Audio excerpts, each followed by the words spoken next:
তো সবাইকে আশা করি সবাই ভালো আছো। আমার চ্যানেলে আরও একবার স্বাগত। আজ আমি আবার চলে এসেছি নতুন একটি রেসিপি নিয়ে, চিকেন পকোড়া। একঘেয়ে বিয়েবাড়ি চিকেন পকোড়ার থেকে এটা একটু আলাদা। তাই প্রথমে নিয়ে নিয়েছি কিছুটা চিকেন, তার মধ্যে দিয়ে দিলাম একটু আধখানা লেবু। প্রথমে ভালো করে ধুয়ে নিয়েছি চিকেনটাকে, তার মধ্যে আধখানা লেবু দিয়ে ভালোভাবে মেখে নিলাম। এবার এর মধ্যে দেবো 1 চামচ সর্ষের তেল, অল্প হাফ চামচ মতো জিরে গুঁড়ো, হাফ চামচ ধনে গুঁড়ো, আর দেবো একটু নুন, খাওয়ার নুন, হলুদ গুঁড়ো, অল্প গোলমরিচ ঝালের জন্য, আর দেবো একটু বিট নুন। আর সব শেষে দেবো একটুখানি গরম মশলা, রেড চিলি পাউডার, সেই সাথে দেবো রেড চিলি পাউডার, আর দেবো কাশ্মীরি রেড চিলি পাউডার, যাতে পকোড়ার কালারটা বেশ সুন্দর হয়। আর দেবো আদা রসুনের পেস্ট 1 চামচ পরিমাণ মতো। এবার সব কিছুকে একসাথে খুব ভালোভাবে মেখে নেব। প্রথমে চামচ দিয়ে মাখছিলাম, তারপর মনে করলাম না, হাত দিয়ে মাখলেই ভালো হবে, সেই জন্য হাত দিয়ে খুব ভালোভাবে সবগুলো মশলাকে মাংসর সাথে মেখে নিলাম, যাতে বেশ ভালোভাবে ম্যারিনেশনটা কমপ্লিট হয়।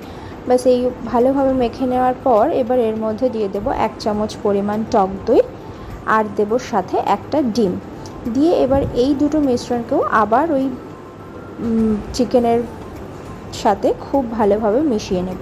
ব্যাস সব মাখানো হয়ে গেছে। এবার দিয়ে দেবো অল্প পরিমাণে একদম নামমাত্র চিনি দিয়ে মেখে ওটাকে 2 ঘন্টার জন্য ছেড়ে দেব। এবার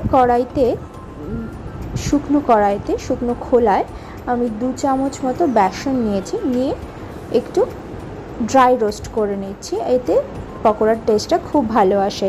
এবার ওই বেসনটাকে পকোড়ার যে মিশ্রণটা ছিল সেটার মধ্যে দিলাম, আর তার মধ্যে দিলাম 2 চামচ পরিমাণ কর্নফ্লাওয়ার, 1 চামচ সয়া সস, আর দেবো একটুখানি মধু, খুব সামান্য পরিমাণেই দেবো, বেশি না। আর সেই সাথে দেবো একটু কিচেনের কেচাপ দিয়ে এবার সব কিছুকে আরও একবার খুব ভালোভাবে মিশিয়ে নেব। আর এই বেসন দেওয়ার সময় থেকে যে মিশ্রণটা তৈরি করলাম, মাখলাম আমি, আবার সেটা করব ভাজার ঠিক 5 মিনিট আগে, পকোড়াটা ভাজার 5 মিনিট আগে। এবার ওভেন জ্বালিয়ে কড়াই বসিয়ে তাতে সাদা তেল দিয়েছি, খুব অল্প পরিমাণেই দিয়েছি, দিয়ে তেলটা গরম হওয়ার পরে এবার সব মাংসগুলোকে আস্তে আস্তে পকোড়ার আকারে দিয়ে দেব কড়াইতে। এবার উল্টে নেব সবগুলোকে।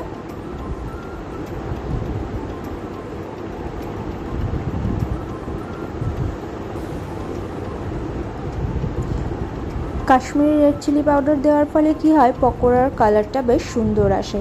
ব্যাস একবার দেওয়া হয়ে গেছিলো, সেগুলোই ভাজা কমপ্লিট হয়েছে। এবার সেগুলোকে তুলে নেব। এবার আরও একবার ওই তেলের মধ্যেই বাকি যেটুকু ছিল সেটুকু দিয়ে দেব। সবগুলোর মধ্যে ধরেনি, খানিকটা আরও বাকি ছিল। আর এই মাংস পিসগুলো দেওয়ার সাথে সাথে ওপরে যে মিশ্রণটা ছিল, গ্রেভিটা, সেই গ্রেভিটা অল্প অল্প করে দিতে থাকবো। কোটিংটা খুব পাতলাই হবে, খুব বেশি মোটা হবে না, তাতে কি হবে, পকোড়ার টেস্টটা খুব ভালো আসে। খুব বেশি মোটা কোটিং হয়ে গেলে খেতে অতটাও ভালো লাগে না, সেই জন্য একদম পাতলা কোটিং হবে, খেতে ভালো লাগবে। ব্যাস ওগুলোও হয়ে গেছে। এবার সব শেষের পালা, বাকি যে কটা ছিল সেগুলো কড়াইয়ের মধ্যে দিয়ে দিলাম, আর সেই সাথে যে গ্রেভিটুকু বাকি ছিল সেগুলো ওই মাংসের ওপরে দিয়ে এগুলোকে ভালোভাবে ভেজে নেব।